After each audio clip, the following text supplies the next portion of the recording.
Welcome to McPlum, simple solutions served daily. In this video, I will explain how to improve vocabulary in English.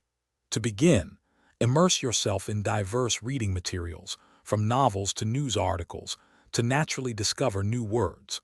Always keep a small, dedicated notebook handy to jot down unfamiliar terms you encounter.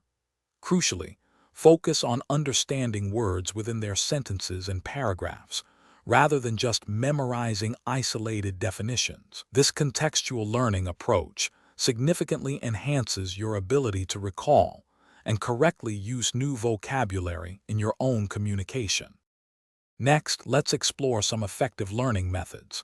Flashcards are incredibly useful. Create them for new words and review them using spaced repetition, perhaps 3 times a week. Make a conscious effort to weave newly learned words into your everyday conversations and written work, aiming for at least 2 or 3 new words daily.